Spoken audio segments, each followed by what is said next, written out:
करें, क्या विचार सोचें, मन भविष्य की अनिश्चितता से भर जाता है, तो इसे वर्तमान में स्थिर कैसे रखें? भगवान पर जब हमारा भरोसा दृढ़ होने लगता है तो हमें पता है मेरे भगवान सर्वज्ञ हैं। वो मेरे भूत को भी जानते हैं, वर्तमान को भी जानते हैं और भविष्य को भी जानते हैं। हमें एकमात्र भगवान के आदेश का पालन करना है। अनन्यश्चिन्तयन्तो माम ये जनाः परिपासते तेषां नित्याभियुक्तानां योगक्षेमं वहाम्यहम्। मैं योगक्षेम का वहन करूंगा, आगे मैं निर्वाह करूंगा, वर्तमान में मैं निर्वाह करूंगा, पीछे को मैं देख लूंगा। योगक्षेमम, जो अप्राप्त है उसे प्राप्त करा दूंगा, जो है उसकी रक्षा कर लूंगा। दूसरा कोई उपाय नहीं। यदि भगवान का चिंतन नहीं है तो फिर डिप्रेशन में पहुंच जाओगे। यही चिंतन फंसाता चला जाएगा तो तुम्हें परेशान कर देगा। अनन्यस चिंतयन्तो माम, अन्य चिंतन त्यागो, अनन्य चिंतन भगवान का केवल करो। वो जो भगवान का विश्वास कर ले, भगवान की शरण में हो जाए, भगवान सबका भरण पोषण करते हैं। पूरा विश्व ब्रह्मांड उन्हीं का रचा हुआ है। अगर हम अपने विचार के द्वारा अपनी चाल, तो फिर हमारे विचार बहुत छोटे हैं, बहुत निम्न हैं और हम गिर जाएंगे। अगर हम अपने विचारों को भगवान से जोड़ देते हैं तो महान से जुड़ने के कारण जिम्मेवारी महान को हो गई।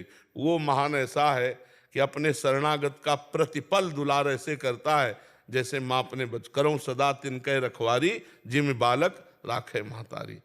आप केवल भगवान का चिंतन करो, भगवान के भरोसे हो जाओ, आगे बहुत बढ़िया संभाल देंगे, बहुत बढ़िया। विश्वास में बहुत बड़ी ताकत, हर काम संभाल देंगे। इसलिए मुझे लगता है आप चिंता ना करो, चिंतन करो। किसका प्रश्न था?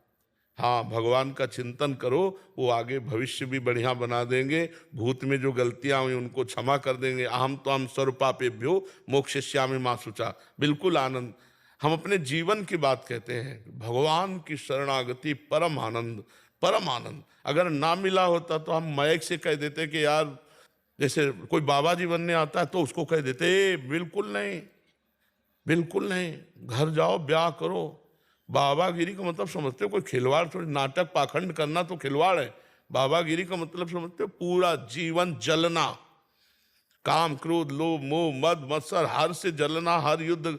बिरला कोई भगवान तक पहुंच पाता है, और जो भगवान को प्राप्त हो गया तो परमानंद जानत तुम्हें तुम्हें हो जाए। फिर उसके लेकिन उस आनंद तक पहुंचने तक जितनी परीक्षाएं हैं, वो बैलेंस बना के चले तो बात अलग है, लेकिन सिर्फ भगवान, अब बड़ी बात हो गई।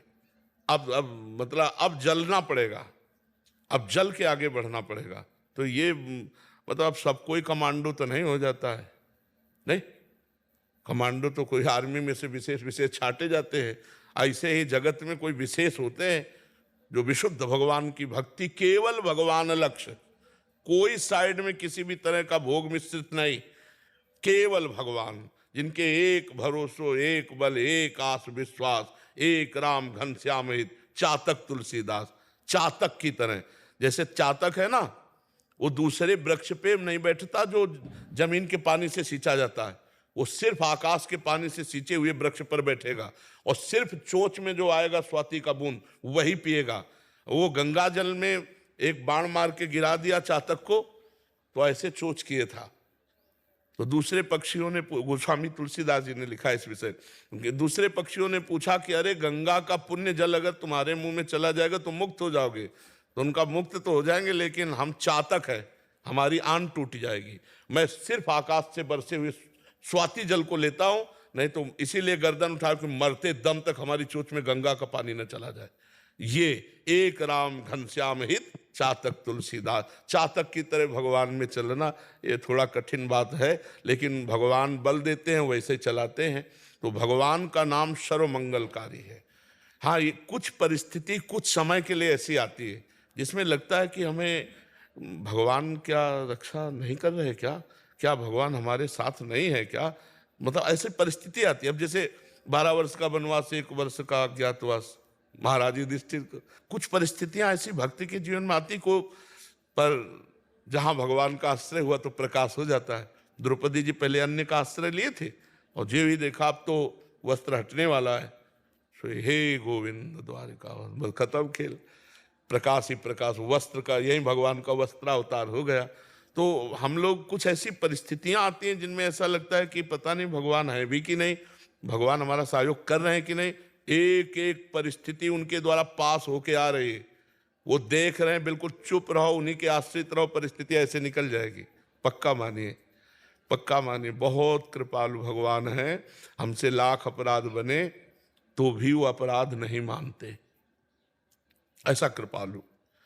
जन अवगुण प्रभु मान न काऊ, दीन बंधु अति मृदुर स्वभाव। बहुत भगवान की करुणा है। हम तो एक ही बात जानते हैं कि अगर भगवान का भजन करोगे तो यहाँ वहाँ सब जगह सुखी रहोगे। जी।